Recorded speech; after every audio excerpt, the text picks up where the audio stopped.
Hello students,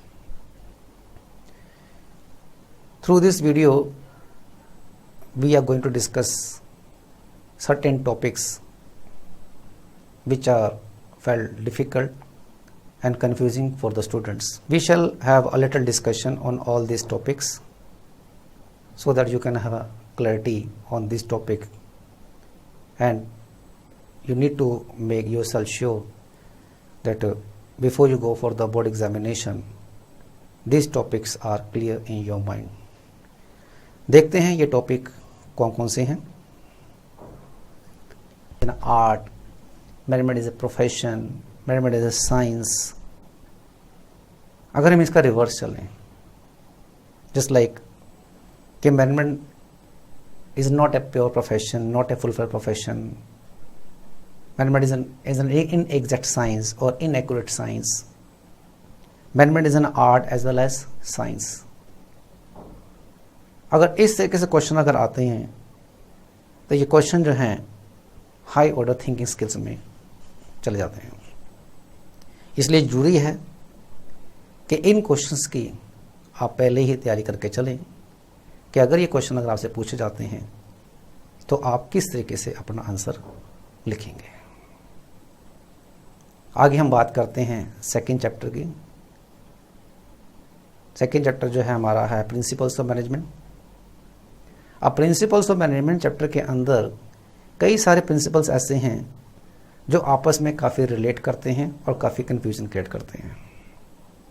इसलिए ज़रूरी है कि आप हर प्रिंसिपल की कुछ की लाइंस को आप अंडरलाइन कर लीजिए, अपने शॉर्ट नोट्स के अंदर उनको लिख लीजिए और उन्हीं की लाइन से ही जो है आपको हर प्रिंसिपल का मीनिंग दिमाग में रहेगा और आप एग्ज़ाम में कंफ्यूज नहीं होंगे.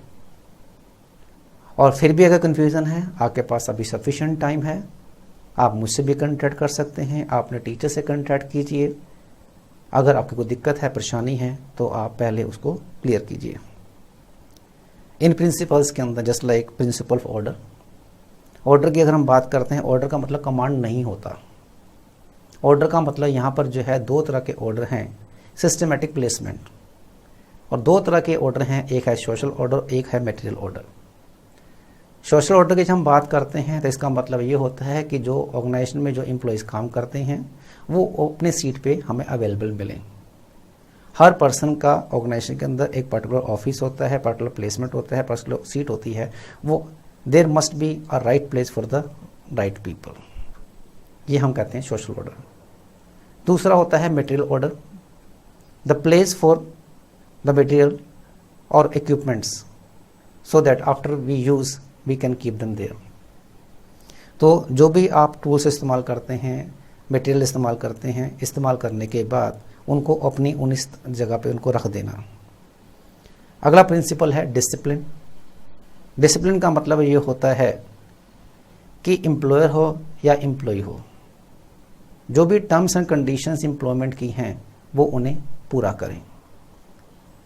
Authority and responsibility. अथॉरिटी और रिस्पॉन्सिबिलिटी का मतलब ये है कि जिस भी एम्प्लॉय को काम दिया गया है तो उसको साथ में उस काम के साथ जिम्मेदारी भी दी गई है. तो जो काम दिया गया है उसके हिसाब से उसको अथॉरिटी भी मिलनी चाहिए. So there must be a parity between authority and responsibility. ज़्यादा अगर हम अथॉरिटी रिस्पॉन्सिबिलिटी से देते हैं तो वो एम्प्लॉय अथॉरिटी का मिसयूज़ कर सकता है, और अगर हम अथॉरिटी कम देते हैं और जिम्मेदारी ज़्यादा देते हैं तो कम अथॉरिटी होने की वजह से एम्प्लॉय अपने काम को प्रॉपरली डिस्चार्ज नहीं कर सकता. नेक्स्ट है इक्विटी वर्सेस रेम्यूनरेशन. जब हम इक्विटी की बात करते हैं तो हम सोशल जस्टिस की बात करते हैं कि कोई भी ऑर्गेनाइजेशन अपने एम्प्लॉयज़ में किसी किस्म का भेदभाव ना करे. जब हम रेम्यूनरेशन की बात करते हैं, रेम्यूनरेशन का मतलब ये होता है कि जो एम्प्लॉय जो काम कर रहे हैं ऑर्गेनाइजेशन के अंदर, उनको इंडस्ट्री के बेस्ट जो सैलरी या रेम्यूनरेशन हो सकती है वो उनको मिलनी चाहिए. किसी भी किस्म से उनको सैलरी जो है कम ना मिले, उनके रेम्यूनरेशन, उनके कमीशन जो भी बनता है, मॉनेटरी बेनिफिट बनते हैं वो उनको कम ना मिले. जिनका जितना हक बनता है उनको उतना मिले. इसके लिए ये भी जरूरी है कि ऑर्गेनाइजेशन जो देखता है एम्प्लॉयज़ की कैपेबिलिटी क्या है, एम्प्लॉयर की अफोर्डेबिलिटी क्या है, इन्हीं दोनों बातों को ध्यान रख के ही रेम्यूनरेशन को डिसाइड किया जाता है. आगे आता है unity of command versus unity of direction. Unity of command की जब हम बात करते हैं, इसका मतलब ये होता है कि हर एम्प्लॉय को उसको एक ही सुपीरियर जो है कमांड करे, ऑर्डर दे, इंस्ट्रक्शन दे। किसी भी एम्प्लॉय को दो या दो से ज़्यादा सुपीरियर कमांड ना करें, इससे कन्फ्यूजन ज़्यादा बढ़ेगी और वो किसी भी सुपीरियर का ऑर्डर फॉलो नहीं कर पाएगा। यूनिटी ऑफ डायरेक्शन की यहाँ बात आती है। यूनिटी डायरेक्शन मतलब ये होता है कि जो भी एम्प्लॉयज़ है पूरे ऑर्गेनाइजेशन के अंदर, उनका फोकस जो है एम्प्लॉय ऑर्गेनाइजेशन के गोल्स ऑब्जेक्टिव होने चाहिए।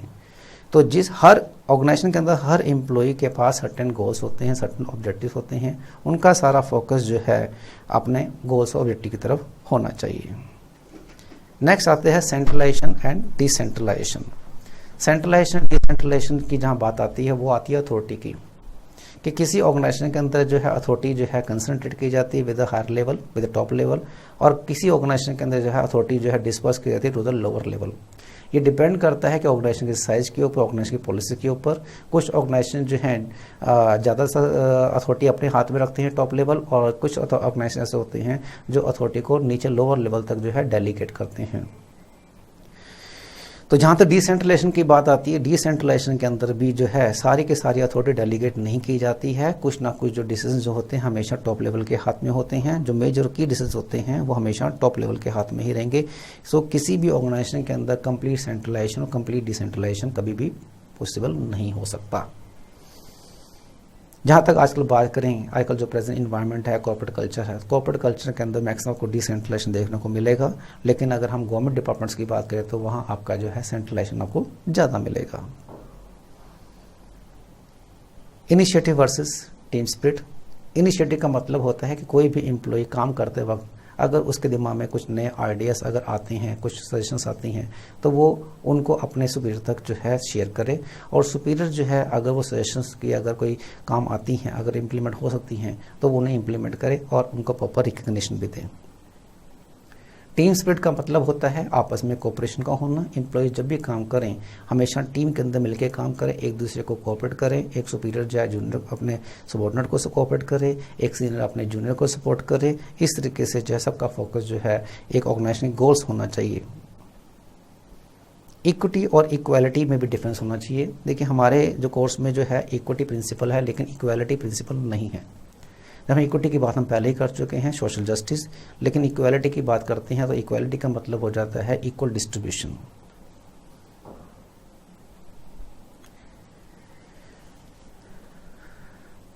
अगर किसी प्रिंसिपल के बारे में अगर मेंशन नहीं है क्वेश्चन के अंदर कि टेलर का आपने लिखना है या फ्यूल का लिखना है, तो नॉर्मली जो है फ्यूल के प्रिंसिपल्स को लिखा जाता है।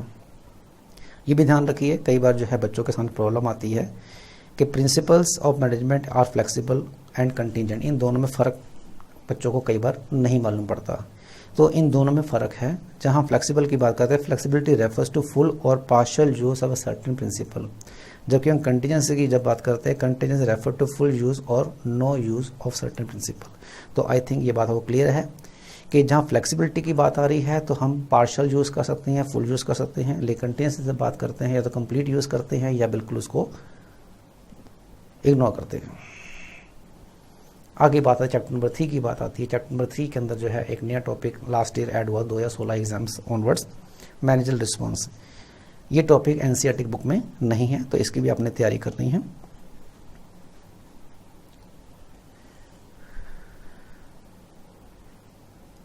अगर आपको बिजनेस एनवायरनमेंट के अंदर अगर कुछ क्वेश्चन, अगर आपको कुछ कंपोनेंट्स को आइडेंटिफाई करने के लिए अगर बोले जाते हैं, तो इन क्वेश्चंस के अंदर जो बेस्ट कंपोनेंट अगर आपको मिलता है वो लिखिए। अगर आपको नहीं मालूम पड़ता तो क्वेश्चन की जो स्टार्टिंग की लाइंस होती हैं वहीं से आपको एक आइडिया डेवलप हो जाना चाहिए कि कौन सा कंपोनेंट आपको लिखना है। तो नॉर्मली ऐसे क्वेश्चन के अंदर कॉज एंड इफेक्ट आप फॉर्मूला अप्लाई कर सकते हैं। कॉज का मतलब ये होता है कि जो आपने डिसीजन लिया और वो डिसीजन जो होता है वो कॉज बन जाता है। डिसीजन लेने से उसके आउटकम्स क्या होंगे, उसके रिजल्ट्स क्या होंगे, वो इफेक्ट्स होते हैं। तो आपका आंसर जो होना चाहिए वो कॉज होना चाहिए।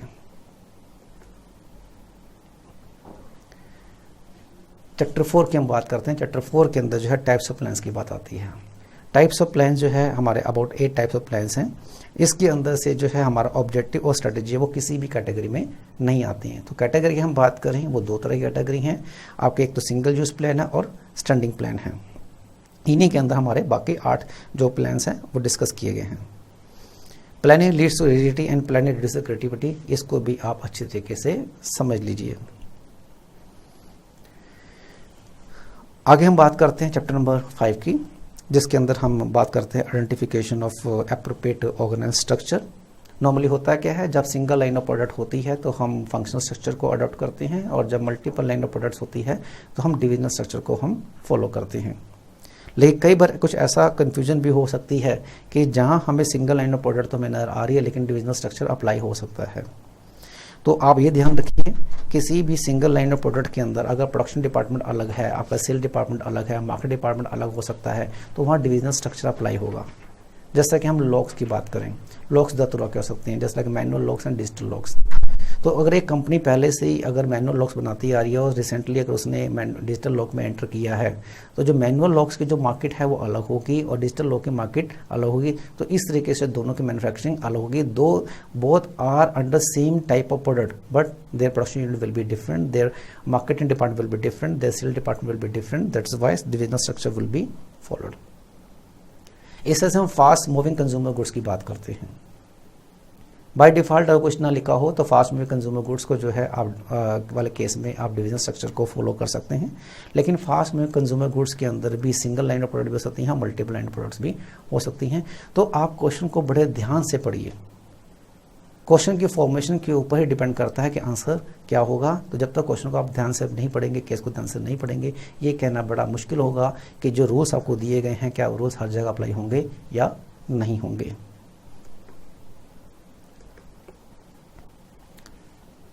कई बार बच्चों को दिक्कत होती है कि डेलीगेशन और डिसेंट्रलाइजेशन में फ़र्क क्या है।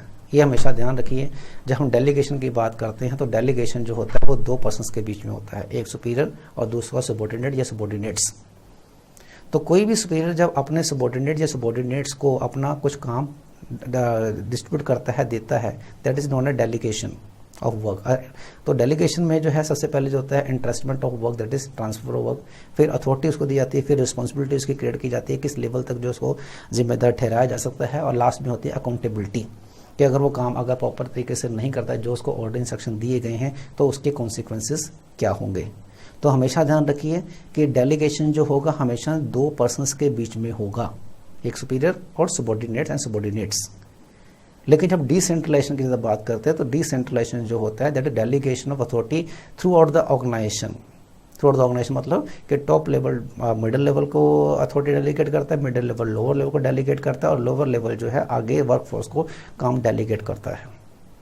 तो डिसेंट्रलाइजेशन का मतलब जो बनता है वो बेसिकली बनता है to empower the employees to take the routine decisions, ताकि वो जो है अपने सुपीरियर्स को रूटीन डिसीजन के अंदर जो बाबर डिस्टर्ब ना करें, छोटे छोटे कामों के लिए उनसे उनकी राय ना मांगें। तो जब हमारे ऑर्गेनाइजेशन के अंदर कॉम्पिटेंट एम्प्लॉयज़ हैं वो अपने डिसीजन खुद ले सकते हैं, रूटीन डिसीजन ले सकते हैं, तो इसका मतलब ये है कि हमने वहाँ डिसेंट्रलाइजेशन को फॉलो किया है। लेकिन डिसेंट्रलाइजेशन मतलब कभी ये नहीं होता कि हम एम्प्लॉयज़ को हर तरह के डिसीजन लेने की परमिशन दे सकते हैं। तो डिसेंट्रलाइजेशन जहाँ होगा तो वहाँ जो की डिसीजंस हैं वो हमेशा टॉप लेवल के बीच में पास ही रहेंगे। तो सिलेक्टिव जो अथॉरिटी है वो हमेशा टॉप लेवल के पास होगी, और नॉर्मल अथॉरिटी जो है वो टॉप लेवल से लेकर लोअर लेवल तक वो डिस्पर्स होगी, that is known as decentralisation.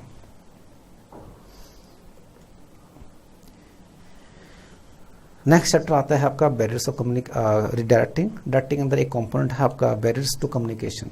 तो बैरियर्स टू कम्युनिकेशन के अंदर भी कई बार जो होता है स्टूडेंट्स को दिक्कत होती है दो तरह के बैरियर्स के बीच में, पर्सनल एंड साइकोलॉजिकल बैरियर्स। तो इन दोनों को भी आप समझ लीजिए। पर्सनल जो होता है पर्सनल लाइक और डिसलाइक पे डिपेंड करता है, और जहाँ तक साइकोलॉजिकल बैरियर्स की बात आती है that is basically a barrier which is related to state of mind. Next है आपका इसी चैप्टर के अंदर difference between monetary and non monetary incentives. इसमें job security, social security, job security और सिक्योरिटी आप फिजिकल सिक्योरिटी और आपका इकोनॉमिक सिक्योरिटी से रिलेटेड है।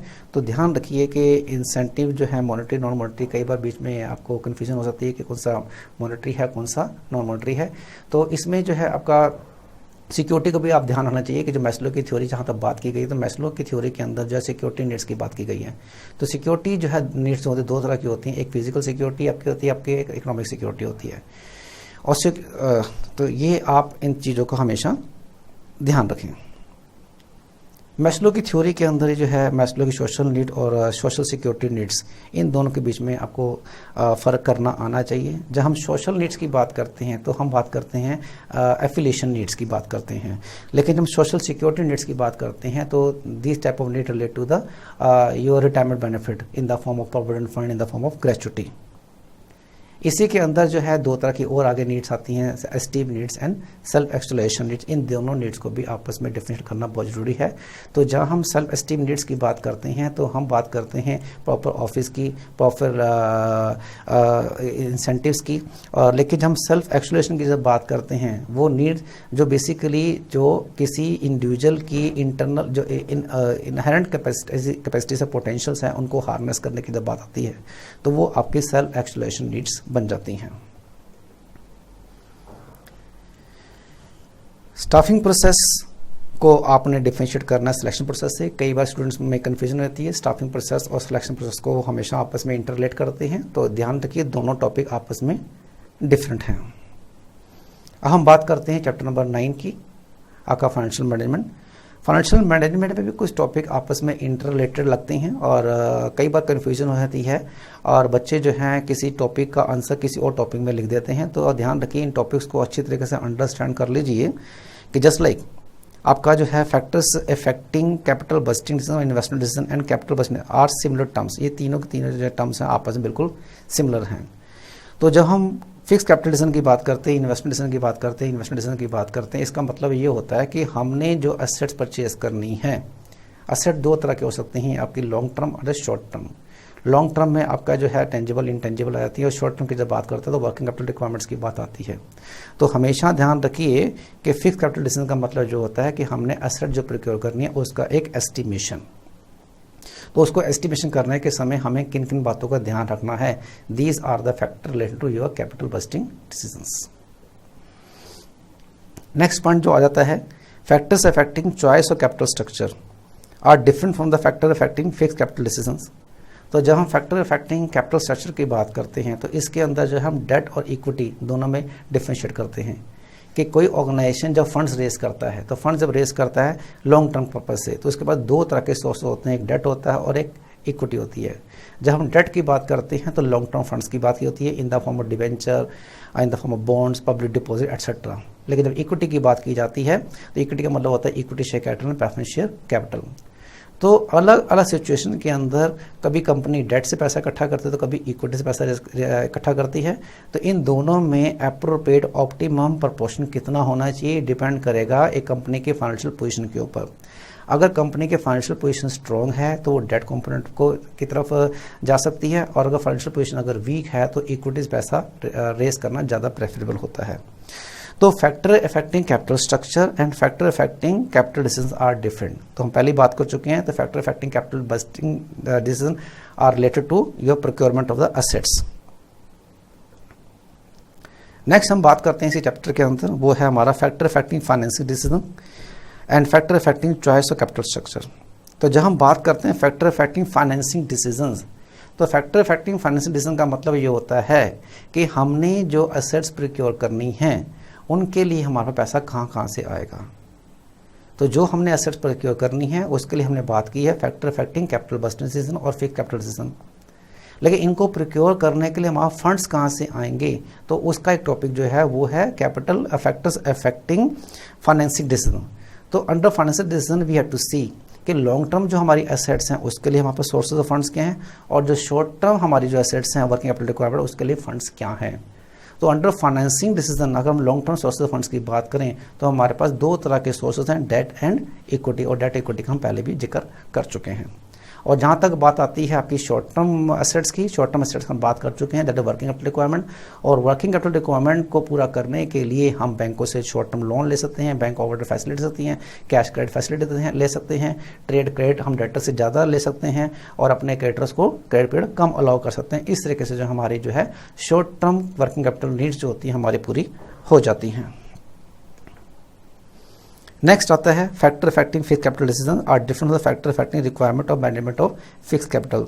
तो पहले ही बात कर चुके हैं कि factor affecting fix capital decision relate to your procurement of assets, लेकिन जब हम बात करते हैं फैक्टर अफेक्टिंग रिक्वायरमेंट और मैनेजमेंट ऑफ फिक्स एसेट्स, तो इसका मतलब ये होता है कि हम एक सिचुएशन के अंदर फिक्स एसेट की वैल्यू हमारी ज़्यादा होगी या कम होगी। अगर एक मैन्युफैक्चरिंग यूनिट अगर नया प्लांट लगाना चाहती है तो उसको जो है फिक्स कैपिटल की रिक्वायरमेंट ज़्यादा होगी। अगर सर्विस इंडस्ट्री है तो उसके अंदर जो है उसको वर्किंग कैपिटल रिक्वायरमेंट उसकी ज़्यादा होगी। तो फैक्टर इफेक्टिव रिक्वायरमेंट और management fix capital relates to volume and the quantum of non current assets. तो ये आप दोनों में डिफरेंशिएट करना सीख लें। आगे आती बात है चैप्टर नंबर 10 पे हम आते हैं फाइनेंशियल मार्केट के ऊपर। उसमें से कुछ टॉपिक ऐसे हैं जिन पे आपको बड़ा ध्यान रखना है, जस्ट लाइक ट्रेडिंग इक्विटी है, आपका ट्रेडिंग प्रोसीजर, पब्लिक रिलेशन, और ये जो टॉपिक्स हैं हमारे, ये टॉपिक हमें न्यू एनसीईआरटी से करने जरूरी हैं। तो ध्यान रखिए ट्रेडिंग इक्विटी के अंदर हमें 10 स्टेप्स हमें दिए हुए हैं। तो जो क्वेश्चन जो फॉर्म हो रहे हैं उसमें क्या है, कुछ स्टेप्स जो हैं आपको केस के अंदर इनकॉर्पोरेट करके दिए जाएंगे और कुछ स्टेप्स आपसे पूछ लिए जाएंगे। तो इसलिए जो है किसी भी बुक पे डिपेंड होने से बेटर है कि आप लेटेस्ट एनसीईआरटी से इस टॉपिक की तैयारी करें। This was related to trading procedure. और इसके बाद आती है आपकी पब्लिक रिलेशंस की बात आती है। तो पब्लिक रिलेशन के अंदर भी जो है फंक्शंस और रोल और पब्लिक रिलेशन जो है ये दोनों सिमिलर हैं, और आप इन दोनों में इंटरलेट करके आप टॉपिक को लिख सकते हैं। आगे बात आती है इसी के अंदर ही ट्रेडिंग प्रोसीजर के अंदर पे इन डे और पे आउट डे। कई बार कन्फ्यूजन रहती है कि दोनों में फ़र्क क्या है। तो पे इन डे क्या है और पे आउट डे क्या है, बड़े शॉर्ट में मैं आपको बता रहा हूं कि पे इन डे का मतलब ये होता है कि जब एक इन्वेस्टर अपने ब्रोकर से कॉन्ट्रैक्ट करता है और सिक्योरिटीज़ परचेज करने के लिए कैश जमा करता है और सिक्योरिटीज़ बेचने के लिए सिक्योरिटीज़ को हैंड ओवर करता है, तो जिस दिन ये दोनों में से कोई एक काम होता है उसे हम कहते हैं पे इन डे। और पे आउट डे क्या होता है, अगर आपने सिक्योरिटीज़ परचेज करने के लिए कैश डिपॉजिट कराया तो उसके बदले में आपको जो सिक्योरिटीज़ मिलेंगी वो पे आउट डे है। इस तरह से अगर आपने सिक्योरिटीज़ बेचने के लिए सिक्योरिटीज़ को जमा कराया, उसके अगेंस्ट जो कैश मिलेगा, जिस दिन कैश मिलेगा वो आपका पे आउट डे है। और इसमें जो आपका एक रोलिंग सेटलमेंट चलती है वो T+2 डे चलती है। टी का मतलब होता है day of trading. Day of trading में जब आपका कॉन्ट्रैक्ट साइन हुआ एक ब्रोकर और एक इन्वेस्टर के बीच में, और T1 और T2 आपको पे इन डे पे आउट डे से रिलेट करते हैं। इस तरह से आप डिपॉजिटरी आपकी दो तरह की हैं, NSDL और CDSL, दोनों के बारे में थोड़ा सा आपको पता होना चाहिए। नेक्स्ट आपका वर्किंग और डीमेट सिस्टम, डीमेट अकाउंट ये कैसे काम करता है, इसमें भी थोड़ा सा ब्रीफ स्टोरी आपको पता होना चाहिए। डिपॉजिटरी पार्टिसिपेंट्स क्या होते हैं ये आपको पता होना चाहिए। डिपॉजिटरी और डिपॉजिटरी पार्टिसिपेंट दोनों ही अलग अलग हैं। डिपॉजिटरी के साथ बात आती है तो इसका मतलब ये होता है कि एक ऑर्गेनाइजेशन जो आपकी सिक्योरिटीज़ को डीमेट फॉर्म के अंदर, इलेक्ट्रॉनिक फॉर्म के अंदर आपको रखता है, दैट इज डिपॉजिटरी। डिपॉजिटरी आपके दो तरह के, आपको हम पहले बात कर चुके हैं। लेकिन डिपॉजिटरी पार्टिसिपेंट्स क्या हैं, डिपॉजिटरी पार्टिसिपेंट्स जो हैं वो एक मिडल मैन है इन्वेस्टर्स और डिपॉजिटरी के बीच में, जो आपकी सिक्योरिटीज़ की सेल परचेज करने में हेल्प करते हैं। तो ये आपके ब्रोकर्स हो सकते हैं, मिडल मैन होते हैं, मर्चेंट बैंकर्स हो सकते हैं। आगे आती है बात रेगुलेटरी फंक्शंस और प्रोटेक्टिव फंक्शंस से भी, इन दोनों में भी आप जो है डिफरेंशिएट करना ध्यान रखिए कि इन दोनों में क्या फ़र्क होता है। कई बार क्या होता है इन दोनों के फंक्शन आपस में इंटरलेट कर रहे होते हैं और हम गलत आंसर दे देते हैं। आगे हम चलते हैं chapter number 11 marketing management. Marketing management में कुछ टॉपिक्स काफ़ी आपस में इंटरलेट हमें नजर आते हैं, तो इनको भी बड़ा ध्यान से समझना जरूरी है कि इन आपस में इनका क्या रिलेशन और कैसे इनको हम डिफरेंशिएट करें। Just like functions of channels और डिस्ट्रीब्यूशन, इसमें आपके आते हैं sorting, accumulation, allocation, assorting, product promotion, negotiation, risk taking. दूसरा टॉपिक इसी के अंदर आता है factor determining choice of channel. तो चॉइस ऑफ चैनल के अंदर जो है आपके 5 तरह के फैक्टर्स दिए हुए हैं। इन 5 फैक्टर को ध्यान में रखते हुए हम डिसाइड करते हैं कि हमारे चैनल्स कितने होंगे, मतलब 0 level, 1 level, 2 level, 3 level, depend करेगा इन फैक्टर्स के ऊपर। इसके बाद आता है component physical distribution. Component physical distribution जो हमने गुड्स मार्केट में सप्लाई करने हैं, बेचने हैं, उनके कौन कौन से कंपोनेंट्स हैं, उनको वो कंपोनेंट हमारे दिमाग में, हमें कौन कौन से दिमाग में रखने हैं। एक तो order processing, transportation, warehousing and inventory control. तो ये तीनों टॉपिक आपस में बिल्कुल डिफरेंट हैं, तो ध्यान रखिए तीनों में से कोई भी टॉपिक आता है तो आपको आंसर क्या लिखना है। एक आपका कन्वीनियंस के लिए कि जो है आपका टॉपिक जो है फिक्स कैपिटल रिक्वायरमेंट और वर्किंग कैपिटल रिक्वायरमेंट आपको जो टॉपिक दिए हुए हैं उसमें से कुछ पॉइंट्स कॉमन हैं, आप इन पॉइंट्स को लर्न कर सकते हैं और मीनिंग आप अपने हिसाब से दे सकते हैं। Just like nature of business, scale operation, growth process, ये कुछ कॉमन पॉइंट्स हैं जो आपको एक ही बार आपको लर्न करने की ज़रूरत है। इस तरह से फंक्शनल फाइनेंशियल मार्केट की बात करें या फंक्शनल स्टॉक एक्सचेंज की बात करें, स्टॉक मार्केट की बात करें, इसमें भी कुछ फंक्शन जो आपस में कॉमन है, क्योंकि स्टॉक मार्केट जो है फाइनेंशियल मार्केट का ही एक पार्ट है। तो आपको अलग अलग पॉइंट्स लिखने की, याद करने की जरूरत नहीं है, जो कुछ कॉमन पॉइंट्स हैं उनको आप अलग कर लें। सेल प्रमोशन टेक्निक्स के अंदर भी कई बार क्या होता है, कुछ टेक्निक्स में स्टूडेंट को दिक्कत आती है, जैसे लाइक आपका रिबेट और डिस्काउंट है। तो हम रिबेट की जब बात करते हैं तो ये आपकी एक मॉनेटरी अमाउंट होती है। तो जस्ट लाइक आपके 60,000 की बाइक है, अगर कंपनी उसको 50,000 में दे रही है, 10,000 का उस पर कैशबैक ऑफर दे रही है, या आपको रिफंड कर रही है, या आपको 50,000 प्राइस आपसे चार्ज कर रही है, तो ये आपकी रिबेट है। लेकिन अगर इसी अमाउंट को अगर आप परसेंट में कन्वर्ट कर दूँ, से 20% कि कंपनी बाइक को 20% डिस्काउंट पे दे रही है, 60,000 की इसकी MRP है, तो 20% बन जाता है 12,000। इसका मतलब वो कंपनी आपको 48,000 पे दे रही है। तो सीधी सी बात है कि जब मॉनेटरी अमाउंट दी है तो वो रिबेट को डिनोट करती है, और जब परसेंट में दी है तो वो डिस्काउंट को डिनोट करती है। प्रोडक्ट कॉम्बिनेशन के एक प्रोडक्ट के साथ दूसरी प्रोडक्ट को दी जाती है। तो इस तरीके से जो है ये आप अलग अलग टेक्निक को दिमाग में रखें। आगे चैप्टर नंबर 12 के अंदर कुछ जो है प्रॉब्लम आती है, वो आती है right to be heard and right to seek redressal. Right to be heard जो है पहले अप्लाई होता है, पहले एक्सरसाइज होता है, और राइट टू सीक रिड्रेसल बाद में अप्लाई होता है। राइट टू बी हर्ड का मतलब ये होता है कि किसी कंज्यूमर को प्रोडक्ट में, सर्विस में कोई कमी, डेफिनेशन नजर आती है, तो उस केस में सबसे पहले वो सेलर को कॉन्टैक्ट करता है। सेलर अगर उसकी बात सुन लेता है, अगर उसकी प्रॉब्लम को सॉल्व करता तो ओके, फिर उसके बाद वो मैन्युफैक्चरर को कॉन्टैक्ट करता है। अगर मैन्युफैक्चरर भी अगर उसकी कंप्लेंट को अटेंड नहीं करता, उसको सेटिस्फाइड नहीं करता, तो फिर उसके बाद अगला जो तरीका होता है वो होता है कि वो कोर्ट को अप्रोच करे। तो जो कोर्ट को अप्रोच करने वाली बात होती है तो वो राइट टू सीक रिड्रेसल कहलाती है। तो राइट टू सीक रिड्रेसल के अंदर जो है एक कंज्यूमर जो है कुछ अनफेयर ट्रेड प्रैक्टिस चल रही हैं उनको स्टॉप करने के लिए भी अप्रोच कर सकता है, और या उसको कोई नुकसान हुआ है या कोई कंपनसेशन लेना चाहता है तो उसके लिए भी वो अलग अलग मशीनरीज को अप्रोच कर सकता है। These are machineries are state commission, district forum, state commission and national commission. तो कितनी अमाउंट ऑफ कंपनसेशन है डिपेंड करेगा अब वो कौन से लीगल मशीनरी को वो अप्रोच करे।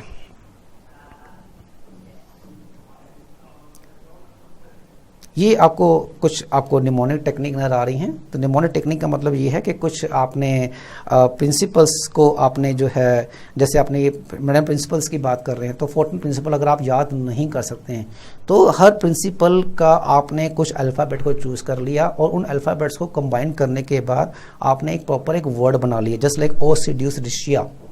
तो ओ सीड्यूस रशिया का मतलब ये है कि आप इसको आसानी से याद कर सकते हैं। तो हर अल्फ़ाबेट ओ सीड्यूस रशिया का किसी न किसी प्रिंसिपल को आपको बता रहा है, एक्सप्लेन कर रहा है। तो इस तरीके से जहां आपको पॉइंट्स को लर्न करने में दिक्कत आती है, इस तरीके से आप निमोनिक टेक्निक बना के आप आसानी से उनको दिमाग में रिटेन कर सकते हैं और एग्ज़ाम में आप उनका इस्तेमाल कर सकते हैं। उम्मीद करता हूँ कि आपको ये जो टेक्निक्स हैं ये आपको पसंद आई। ये जितने भी मैंने आपको क्रिटिकल टॉपिक्स बताए हैं इन पे ये आपको पसंद आए होंगे, और इसके बारे में आप अच्छी तरह तैयारी कर लेंगे और आप का पेपर अच्छा होगा। All the best for your board examination. Thank you so much.